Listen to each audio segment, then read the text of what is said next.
Rick, it's great to have you here. It's great to be here. You are the epitome of an entrepreneur and a media entrepreneur in terms of your journey. And I wonder if you would just sort of give us a quick painted landscape of how SmartBrief works. What does it do? How does it happen? Well, first of all, I want to thank the folks who have braved the weather tonight, and also who are still have any energy after last night to show up here. I appreciate that. Let me take a brief minute and discuss SmartBrief. SmartBrief Aggregate is a news service focused on specific professions and industries. And we started by covering niche audiences, very specific audiences, very specific professions. And the whole concept is to make people smart and set them free, to get you the information you need as a professional and save you time in getting that information. Some of you may work in offices where, or you have worked in offices where there were clipping services, where either in the day, 10, 12, 15, 20 years ago, the documents would come around, the clips of the day from the newspaper in paper, then move to email. And we are a next generation of that. We select the stories, the key stories of the day that are important to a professional in a specific sector, and summarize the stories, link to them, and then distribute that information, typically via email today, to the subscribers. And it's free of charge, supported by advertising and sponsorship. And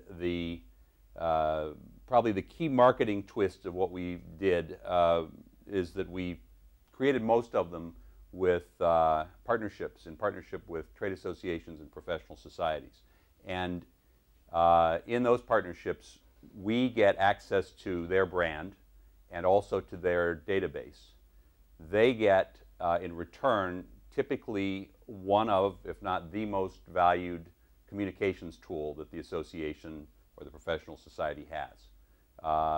And in the 13 years in which we've been in business, when we have over 100 partners, we've had one association that has chosen not to renew, and they just came back yesterday. Oh, congratulations. So it's a pretty good record on that front. Okay, well, so you weren't a journalist, you weren't a PR No, I know person. nothing about what I'm doing. You made a documentary, you've been in the White House office, you've been in technology firm. How did you come up with this idea? I stole it, and fair and square, and that's what a lot of entrepreneurs do. This idea is not, this isn't Facebook, it's not Google. It was an idea that actually was developed inside the White House during the Clinton administration by the chief domestic policy advisor for then Vice President Gore. And when he left the White House, he was providing this kind of service for his clients. And I saw it, one of my business partners saw it, and we realized that it was an extraordinary powerful tool. And we decided to then take the idea, apply it to specific audiences, and found that it drove enormous traffic to websites, both to the association's website, and we were doing this inside the mobile phone industry trade association, CTIA, and also to publishers. And so that was how we did it. I'm not a journalist. I did do a little coverage for the North Adams Transcript and the Berkshire Eagle when I was in college. So I did file stories. I had a byline every once in a while, and the byline is another issue for us because we don't have bylines for the writers of the summaries. We're creating a ton of content every day, and the papers that do have bylines and the publications that have their own reporters have a proprietary sense of their own content, their quality, which is why none of them ever did what we have done. And so there's actually sort of an interesting advantage that we have from that standpoint. Well, don't they accuse you of stealing their content? Or how about if we show a page, a social media page of what one Spark Brief looks like? Can you? You know, at the beginning, there were some that were concerned about whether or not they were essentially feeding us. But from a copyright standpoint, everything that you see here written is original, and we have several Smart Brief editors in the room tonight, including the editor for Smart Brief on Leadership that Amy mentioned earlier. And so we create these summaries, we create new headlines, and then when we link directly to the content, we don't frame the content or the publication. And so the New York Times, the Wall Street Journal, a trade magazine, they are typically very happy to get the traffic. And because of the way we focus on specific niche audiences, we deliver highly qualified audiences to those publications. So you can lift as long as you're delivering eyeballs, basically. Well, yes. I mean, I think the key thing for us is to continue to deliver great audiences for advertisers and for associations and great content and be relevant for our advertisers. And in that way continue to maintain very high advertising rates. So one of the things that we've not done is we've not joined the consumer media world. I've often said I'm just not smart enough to figure out how to do that, because we're able to charge $40 per thousand viewers, $40 CPM in the world of advertising, and for Yahoo or for other large portals, the amount is frequently a fraction of that. Yeah, $10 or less. Yes. I think, yeah. So I'd rather stick at the higher level. Stay in the behind the business world, so to speak. Well, I was got one last point on the journalism piece. Smart Brief is a tool, and it's a tool to save time and to stay smart. And you know, I am an expert on attention deficit, having it, and so squirrel. You know, it's a challenge, but it's a challenge, I think, for everybody these days. I mean, it was not a challenge when the technology was a fax machine, and that was really cool. But when you are tweeting and you have multiple screens and you are watching both sports and politics, and that's during a business meeting, it's an interesting challenge. And so this really does address, I think, a productivity and a time usage issue. So Harvard guru Clay Christensen would say, if you're an entrepreneur, you would identify a job to be done. Right. Right. It sounds like you've identified. I think, yeah. I mean, I think actually Clayton Christensen's book was very important to me when I started the company. And this is The Innovator's Dilemma? The Innovator's Dilemma, and which argues essentially that along the way, somebody's going to come who creates a product that's not nearly as good as what's out there, that's a lot cheaper, that is going to improve and will reach an entirely new audience. And so certainly from the standpoint of how we think about competition, potential competition, I always think of somebody who might be in this room today, who might be sitting at Starbucks tomorrow on Wi-Fi and creating something that I might think is not nearly as good. It might be a simple tweet stream on one story, but it can improve. It will hit potentially a different audience, and it could be a lot larger.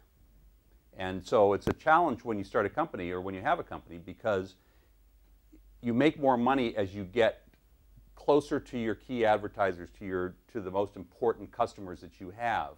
But as you get better at doing exactly that, you may miss, in fact, the other opportunity and the other opportunities.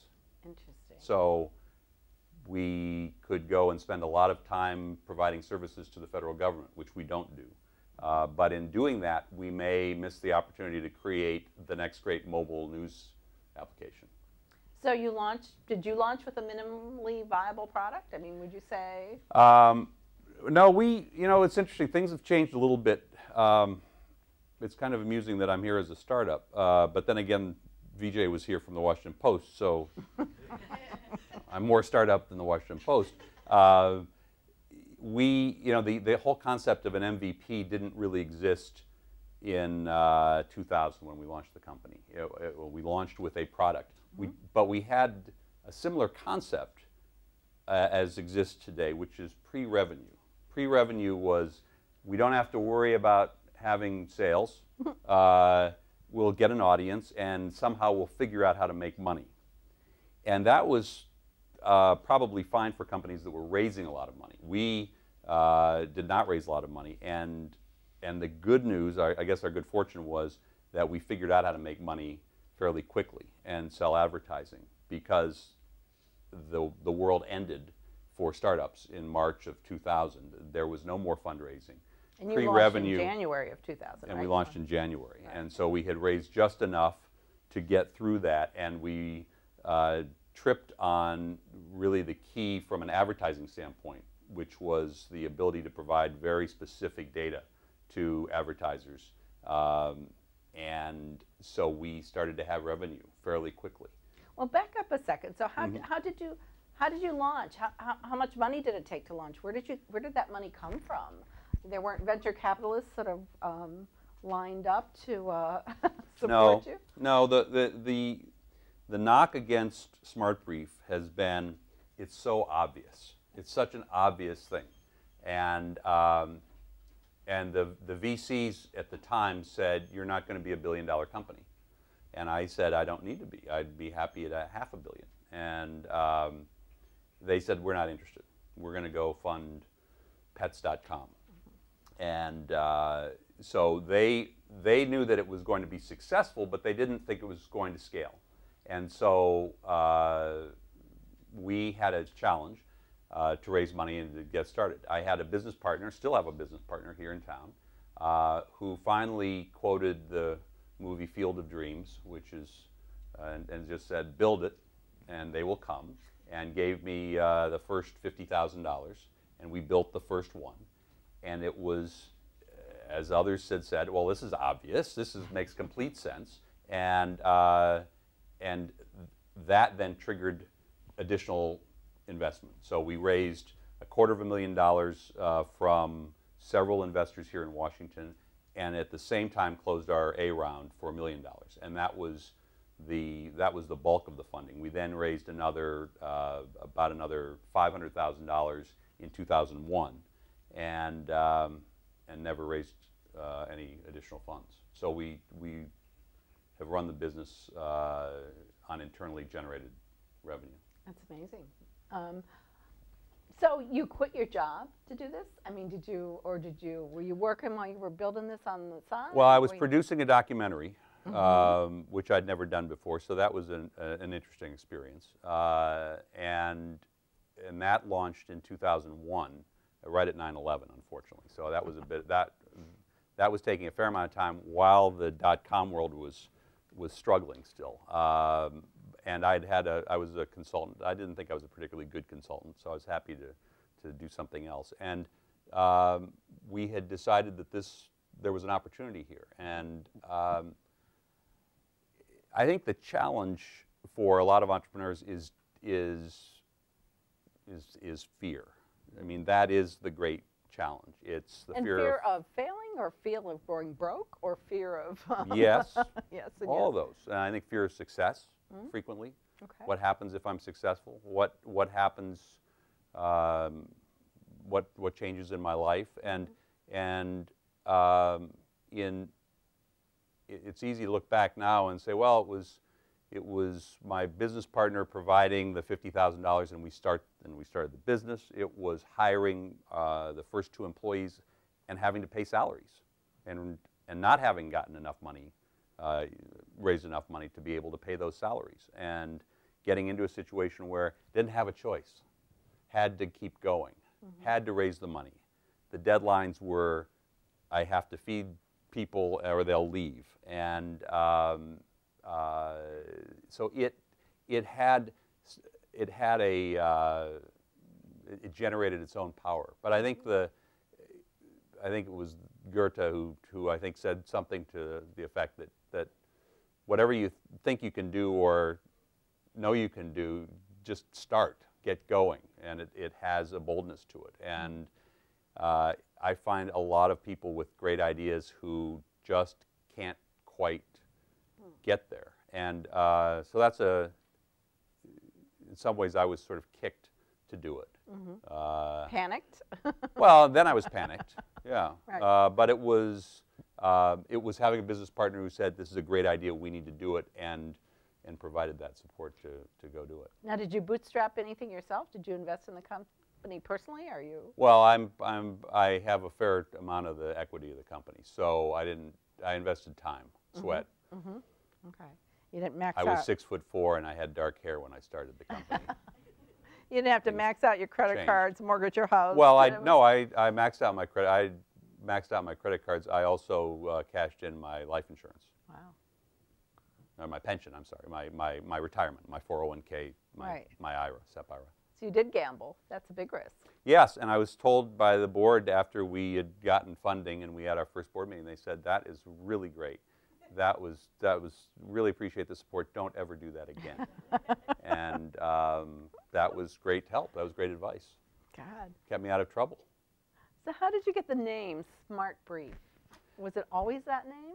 Yes, it's always been Smart Brief. And when we started, I had a guy working with me as a consultant, and we were throwing names around at one point, and I thought Speed Brief might be it, and you know, fast. Like underwear. He thought it sounded like a bad bathing suit, and so we went with the intelligent underwear concept, and I knew it was going to be successful when I was on a plane. I was on Southwest Airlines headed to Memphis, and somebody wanted to talk to me, and I didn't really want to talk to the person, but they said, well, what are you doing? Well, I'm doing a startup. I bet you can't tell me what it is. I said, no, I can't. I thought that saves me from having to talk. And then he looks over at the papers and he said, well, if you just leave the name out, everybody knows what it is. And I thought, oh my God. And he said, so you think you can get lawyers to pay for this? And I thought, oh, brief. Yes. I said, absolutely. I know we can get them to pay millions for it. Oh, that's really smart. I have no idea what he thought it was, but it wasn't Smart Brief. So that was fine. And, you know, the name has worked very well. In fact, I think I don't know if we've become Kleenex, but I think that we certainly have derivations where, you know, people brief things. Have you Smart Briefed it yet? And we hear a lot more of that in various industries and professions. Well, that's cool. I mean, are there now, as you scaled, are there now different products that you're doing that are not just aggregation, but that they're your own creation? We're doing some original. Well, I mean, everything that we're writing in terms of the summaries, of course, are original content, and we are doing long form, a little longer form, and we're doing a fair amount of content marketing now, and which has become, I think, somewhat of a buzzword in the world of marketing these days. So a large client of ours, American Express, has us providing content to one of their websites, for instance. And so rather than selling advertising to support the content, we're actually selling the content as a service. And those are longer form. And we're doing a lot in social. We're doing an increasing amount, I should say, in social media. But a lot of it, again, the challenge is staying true to the specific mission. And it's not as though there isn't enough content in the world. There's a lot of content. And there's a lot of bad content. And there's a lot of good content, fortunately. And, but there's a finite amount of time. And the amount of space and time available for a person to find it, to read it, to make something of it is limited. And so I think that we succeed when we're focused on making people, keeping them informed, keeping them up to date on what's going on, and saving them time. Well, you know, as you're presented with new opportunities, are people flogging you all the time with press releases or links saying, "Oh, please, please, link to us in this newsletter"? Yeah. Are you now having? I mean, we've had in some ways the world has changed a bit, the world of content, in terms of what used to be only provided for free now might in fact have a paid placement, and a press release is a good example. When we started the company, I thought we could charge companies to place press releases inside of SmartBrief, and we have a section of most SmartBriefs called the Buzz, and that was the objective, and we'd charge $50 to $100 per brief or per press release, and that was the idea. Well, it showed that I wasn't an expert in public relations, but PR firms frowned on that idea. Oh. They did not. Their job was to get earned media, not to get paid media. That has changed, and so we do in fact charge for placement on our website. We have a partnership with PR Newswire and with Business Wire, and we do pay for placement. We pay for providing attention. And one of the things we've learned over time is that while it looks like a press release to you and me, if you're in the health insurance industry or you're in the biotech world, knowing what your competitor's doing is news. And so it's as valuable as the story that's been written in a trade magazine or possibly even a newspaper. And we were looking at that content, I think, with somewhat, I won't say jaded eyes, but I think we were acting somewhat pristine, holier than thou about what was good content and what was not good content. That sounds like a journalist. Yeah. Yeah. And what we learned was that when you looked at who was clicking on press releases, and we still label it as a media release, press release, corporate release, we find that typically does as well as the click-throughs for, quote, legitimate content. Interesting. So to a reader, it doesn't have to be some sacrosanct kind of product with journalistic DNA to be valuable. Absolutely not. And I think, and the next piece of it then becomes, how do you organize it in a way that makes sense? How can you tell a story over time? And there are a number of apps that have developed recently that I think allow for stories to be followed, much as AP has done it over the years, where they'll file an update, they'll continue to file. But for a user rather than the journalist, for a subscriber, I think I don't think anybody's yet fully perfected it. We haven't, and we're going to be working on that, where you can come into a story 3 days on and find out, well, what was the background, what's happened since. Interesting. So how do you tell your story, both to your clients and to your advertisers? I mean, what kind of metrics are you keeping? How are you showing impact? How are you showing interested readership? How do you build your narrative? We're, we look like a content company, and we are a content company, but we're really a data company. And we have a lot of data about our users and about our advertisers and about our content. So we are very engaged in audience development, audience growth. We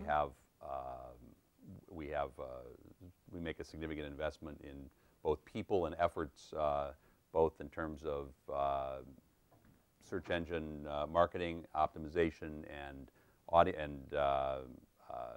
we attend conferences. We work with associations to reach their members.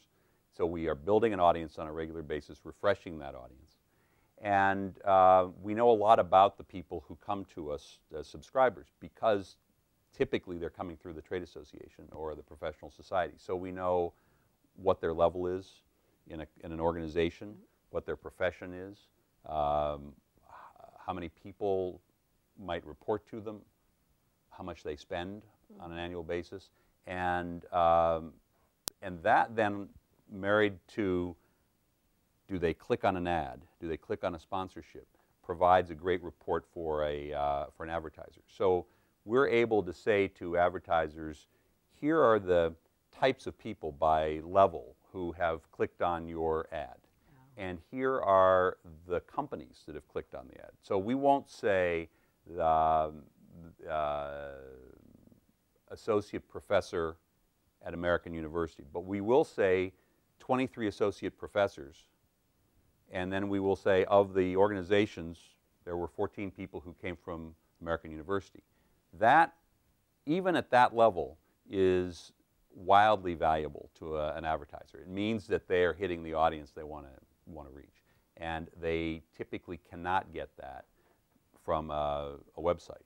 No, you get pretty much click-throughs, and that's about it. Right. Nothing more granular. And then you can get to it indirectly. You can obviously a website can do that. So we're able to do that. Now the downside of that is, because this is direct marketing and it's email based, our audience, and because we're going after professional audiences, our audiences are typically fairly small.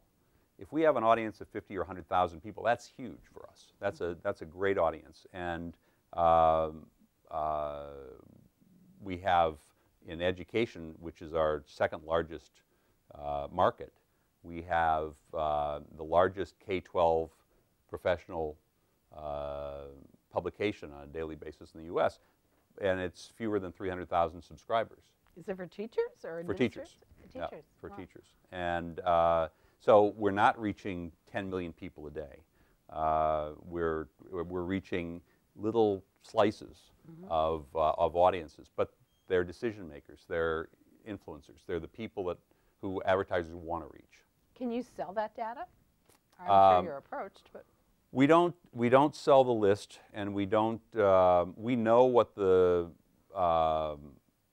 audience, the general demographics are, and so we know, for instance, that we skew very high in terms of net income, for instance. But we have a relatively small audience. Our audience of 4 million unique subscribers is still a very small audience in the world of digital marketing, and so getting Mercedes to buy is a challenge. Actually, we did have, I think, Mercedes and Chrysler, and did actually very well on Chrysler. I don't know if we sold a full car or not. Probably 3 tires. I'm not sure how many. But it was a great. I mean, it was a great campaign. I think that we're going to be doing more of that, and we've added 1 million uniques, or we will add 1 million uniques this year. So this is a key part of the business. I mean, we know a few things, and one of the things that we know is that if we continue to add subscribers and we have advertisers who are asking for those subscribers, we win. We make money, and so we invest a lot in that. But we don't sell. We do not participate in the entire world of the data exchanges, the digital data exchanges. We don't provide data into those. no behavioral groups. targeting, nothing like that. We aren't. particularly. We don't allow our data out the door for a behavioral targeting date, so to speak. So you have 4 million subscribers, 150 newsletters right now, pretty much? About that, yeah. And then, so what next? I mean, how do you adapt to mobile? How do you adapt to social media, other than doing a newsletter for it? I mean, where do you go with it? I mean, email newsletters are great, but all these other things are happening. I mean. Well, I think I used to say about our social media publication that we were the only people making money in social media when we launched, because we were covering it and had a newsletter that was sold out. And we probably are somewhat the same right now. I wouldn't say that about mobile. I think companies are spending a lot of money on mobile advertising and not getting results necessarily. So we're probably going to be what's known as a fast follower in mobile more than a bleeding edge innovator in mobile. And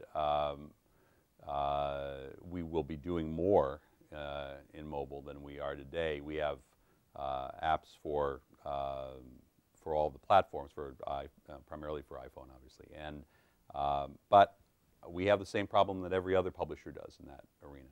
We are doing some interesting things in social. One that we launched recently was a partnership with Storify, and we're covering really the social media content around conferences and meetings, and it provides, I think, an interesting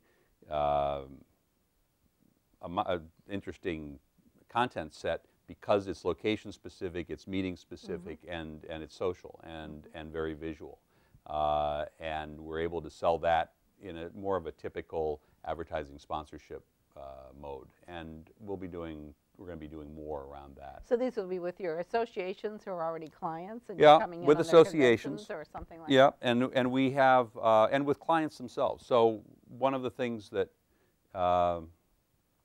we've been successful doing is working closely with large advertisers and finding new opportunities to, as you suggested, to solve their problems. And one of the big problems right now is that everybody wants content. Everybody needs content. They have built these sites and they have social media channels. They have they want to communicate with their employees, with prospects. They want to nurture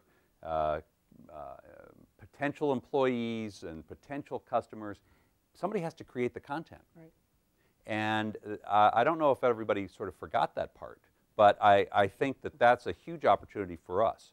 In part, we're already creating a lot of content, but then we are able to do variations on the theme that provide streams for websites, for their manage tweet streams for clients and for associations, and also provide some other services around data and around their data set, because we have a very effective data management effort inside SmartBrief. So we'll be providing some of those services around data and around content for our partners and our advertisers. That's fascinating. That's great. Well, how many people does it take to do this? How many people work for you? We have 150 employees, thereabouts, most of whom are here in Washington. We have probably 130 employees, 120 employees here in Washington. We're downtown. And we then have an office in New York, 8 floors up from Rachel Ray, at least for another 4 weeks or so. And we're opening another office in New York. And then we have a large distributed workforce. So we have a relatively small number of full-time editors here and a few around the country and outside the U.S. But then we have a huge distributed content development team, largely freelancers, but also some full-time employees, all around the U.S., some in Europe, and then we have a contract with a firm in the Philippines that does some early development of content for us and takes advantage mostly of time zone differences. So these all RSS feeds that you're picking up, or are you really doing a lot of? Doing a lot of search. We have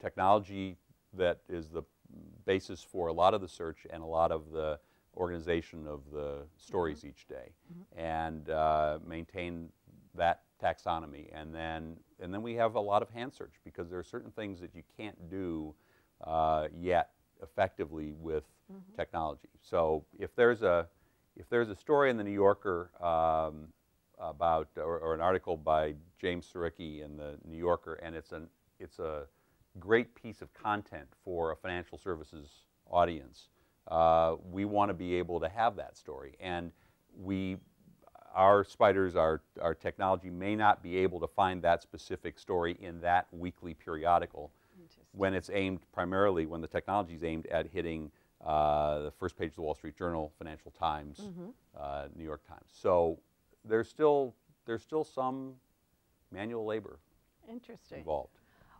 Well, so one of your early partners was a friend. Does that work? if you're an entrepreneur, to go into business with your friends or? Well, I'd say both my partners are friends. And still? Still friends, yeah, believe it or not. One was a section mate of mine in business school, and one was my first employer here in Washington. And the employer, a fellow by the name of Tom Wheeler, is chairman of the board, and he was the one who came to me with the Field of Dreams quote and the initial funding. And he's still chairman of the board. We had lunch today. Nobody threw food at the other person, so I think we're still pretty good friends. And then our chief financial officer, Dan O'Brien, was a classmate of mine in business school, and I knew he was smarter than I was. So, you know, surround yourself with people who are smarter than you are. That's the key. That's the key. Absolutely. Well, one last question, and then I wanted to open it up to you folks. So most dreams of an entrepreneur is you build your company, you scale it to a certain extent, and then you have an exit strategy that allows you to pay back your investors and get rich. Are you dreaming of an exit strategy, or do you want to run this forever? Or? I'm a failed serial entrepreneur. I mean, by now I should have had 3 companies. As a serial. Been what, 12 years? It's been that's kind. It's been about 13. It's been 13 years. Okay. Yeah. And it's been long enough that we now have a decade club for those employees who stayed with you. Been here for 10 years and more. I think I have a pretty great life. I mean, during the campaign we were talking about the job creators and did you build it or not? Well, I didn't build it. I mean, everybody built it. The people who are here tonight who have been involved or are involved in the company today. The partner who kicked me to say, get going, do this. This is really great, and here's the money to go do it. They were involved in building it, and I think the exit strategy. We don't have an exit strategy today. I mean, we have an exit, and the exit is 4 or 5 or 6 years from now, maybe, and it's always been 4 or 5 years, I think, from now. I enjoy what I do. I've got a great team, and we're fortunate. We build a product that people need, they like. Some of them even love it. I think that. If you ask most of the people who work at SmartBrief, they've had a great experience. They continue to have a great experience. And the advertisers and the associations keep coming back. And it's hard, and this goes to maybe the fear question, the fear of success. I'm not sure what I'd do if I weren't doing this. I haven't figured out something better. And I think about that on occasion. Not another company burning to No, I don't think so. I mean, I think we have the burden of opportunity right now, and it is a real burden. I don't joke about that. It's, do you do more in mobile? Do you do more in social? Do you do more? How many languages should we be operating in and producing? And those are the challenges that we have, and that's a great. It's a great burden, but it is a burden, and it's an interesting challenge to figure out where we go next. But I think we have just skimmed the surface of providing curated content, essentially, and solving a key problem for people. Yeah. So. Works until Bloomberg comes knocking, huh? Yeah, well, from your lips to Mike's ears. I mean, there's always a price, right? Right. And he hasn't offered it yet, but go ahead. Well, folks, why don't you, Dina, why don't we start with you? Hi. So I'm just wondering, 13 years ago when you launched SmartBrief, who was your big competition, and how has that changed over time? And kind of if it has at all. The competition 13 years ago was, we thought would be trade magazines, the B2B trade publishers. And I would say today the competition, to the extent that we think about competition, is the Wall Street Journal and the New York Times and the FT. And not because they're doing the same thing. In fact, we have partnerships with Dow Jones and with Wall Street Journal and provide services, and they provide content. And I think we'll be doing more with the New York Times and others. A lot of the trade publishing, a lot of the trade world disappeared. It disappeared in 2008. They were highly leveraged publications, and now I think one of the largest shareholders in almost all trade magazines is GE Capital. I mean, they took over the debt of a lot of those publications. So they disappeared, and they never really went into the space that we've occupied. There are some companies that provide association services who provide some news, email news services and some other things, but we just don't compete with them. We haven't had that issue. But I think more about the person who's going to leave here, head over to Starbucks, take advantage of the free Wi-Fi, and figure out what's next. I mean, that's where I focus my time and attention in terms of competition. Quick question from a writing teacher. What do you tell your content folks about the tone or the bias or lack of when they're writing their contents? And what are you known as? What is your sort of stock in trade in terms of your tone and what perspective you come from? At one point, we did a branding exercise, which is very common for companies. And you put everybody in a room, all the employees in a room, and you say, now, if we were a car, what type of car would we be? And Volvo was the answer, okay? Safe, a little boring. This is an earlier Volvo for anybody who has a Volvo now. I don't want to insult your Volvo, okay? But it was an earlier Volvo, right? And it was safe and predictable.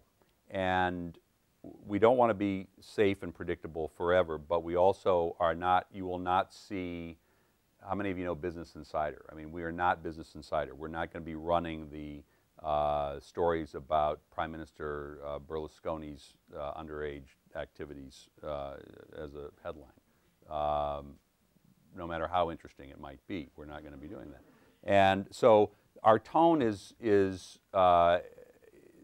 as the writers are writing to AP style, and when we hire, we're hiring in part to be able to meet that standard, that style. And it is, I think, very matter of fact in terms of the way we write about things. And that way we can cover issues that are sometimes difficult for associations in particular. Associations aren't, association executives aren't paid to have negative stories about their corporate members publicized. But we do have, I think we've perfected the art of covering difficult stories in a way that gets the news out, reaches the audience, and doesn't necessarily offend the association. And doesn't buy into one advocacy point of view? Or? No, it doesn't buy into one advocacy. I mean, I think we lose our value if we become custom publishing. We'll sell custom publishing services to certain clients, but we do need to be able to cover the stories, and we need to be able to provide different points of view. But the other thing we have to do is we practice what I call nuanced journalism.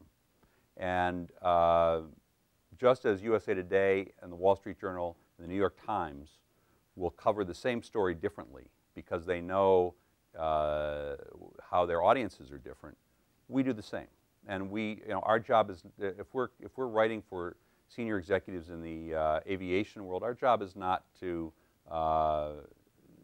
embarrass them and to insult their work, but it's to keep them informed. Before I hand this over to somebody else, I have a question myself. We have a lot of budding entrepreneurs in the room. Are there like 2 or 3 tips in general that an entrepreneur should know before they think about jumping into this kind of thing? I do think the first one is it's good not to think too much about everything that can go wrong before you start. and don't try to, and don't let the perfect be the enemy of the good. I think that a lot of entrepreneurs stop themselves. It's nobody else is saying don't do that. And even when you do find people who say this is not a good idea or it's not the right idea, they typically are people who've never done it themselves. And so I think frequently we as humans are our own worst enemies. I mean, individually, so you just have to do it. You have to get in the pool, and you have to be willing to risk failure. And that's not such a bad. I mean, nobody will die. Well, it depends on your project or your company, I suppose. But hopefully nobody will die. And I think the second thing, and I've come to this recently, know yourself in terms of what you love to do, what behavior is important, the type of behavior. There are people who need to be right all the time and don't need to influence necessarily because they know they're right. And then there are people who like to make decisions but like to influence others. And then there are people who absolutely like to do specific projects but don't want to manage other people. And I think the more you know about your own strengths and about your weaknesses, you can compensate for that. And so that you don't feel as though you have to do all of it as an entrepreneur. I think the final point would be in terms of today and what people are doing. There are a lot of people, obviously. This is a great time to start a company, a great time to start a business. With cloud technology, costs are a lot lower than they were a decade ago, 13 years ago. And there's a ton of money waiting to be invested that's not earning very much in the banks and other investments. And this is a great time to go start something. But it's great to start a business. You need to find out who's going to pay for it. And I think sometimes we get enamored of the technology, the app, but don't know who's going to pay for it. And in the end, don't find somebody to pay for it. And I think it's helpful to have a beat on who's going to pay, even though it might be not nearly as exciting. But if you can find a bank who's willing to pay for a piece of intelligence or of knowledge, it may be more useful in the long run than it might be to create another political poll app where there's not going to be any sponsor after the election. On the back, I think. Oh, go all the way. He's been patient back in the back. Sorry. We'll get back. Thank you. Hi, I'm an undergraduate student here, and my friends and I are currently working with an accelerator to develop our product. Mm-hmm. One of the main problems we've had is that given that we're all like undergraduate students and none of us really have a rich work or history of work experience, Yep. convincing investors or partners that we're someone they should even like look at. Or at least even talk to. So I guess, do you have any advice for, I guess, someone like undergraduates who are looking to really convince people that I have something important? Sure. Well, two things. One of which is, so come on up afterwards so I can hear what you're doing. I mean, you might as well build your network, keep building the network. And the second thing is, you now can have a sense of what the challenge is, right? I mean, finding somebody who's going to take this seriously, and how do you compensate for that? If I remember, Blackboard and the two founders of Blackboard realized that they had a fairly similar situation, I think.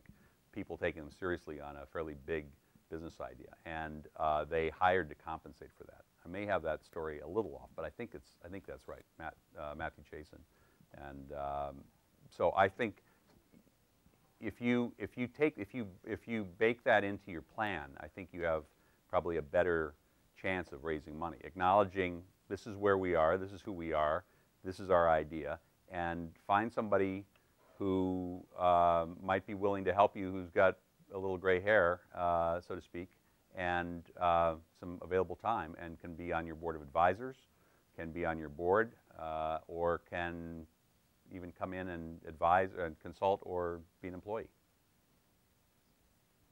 and come up afterwards. Other questions? So I have a couple questions. I guess just the first one is logistically, if you are getting, I guess like the information from the trade organizations just about like the demographics on the people like in their organizations, and then I'm wondering kind of like what you're doing with that to know who exactly like is subscribed, like, you know what I mean, like how they relate back to the demographic of the trade if they're not filling in like information on your site. And then also just I'm interested in, like, you know, you were talking about like the data management and just kind of like how you're able to manipulate the information, or, you know what I mean, interpret it and sell it, and kind of like who the market is for that, just kind of like companies that are looking at like industry trends overall, not just like one specific sector, but whether it be like firms that are interested in like trading on the information, or just kind of who you foresee like in the future buying the info. Got it. Okay. Thanks. Those are good questions. The first one is in terms of how we get information about our readers, our subscribers. And one key point that I think I omitted in answering your first question is that our emails are opt-in. So you do have to subscribe, and you are provided either initially, or if you didn't fill out the first time, you'll be provided another opportunity fairly soon thereafter to fill in the data. And we have, even with that, we still have a chunk of readers who give us their email, and that's what we get. We do not sell the data. We don't provide the data to data exchanges or anyone else where it gets mixed in with somebody else's, so that you can do the analysis that you mentioned in your second question.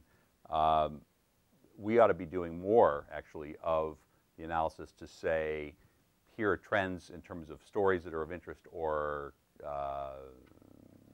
we do a lot of polling, and we can do polling and tie that to specific positions and to industries. But we don't sell that information to other companies, and we don't let other companies come in and do that with the data. So, and there's a very simple, I don't think I'm being purer than,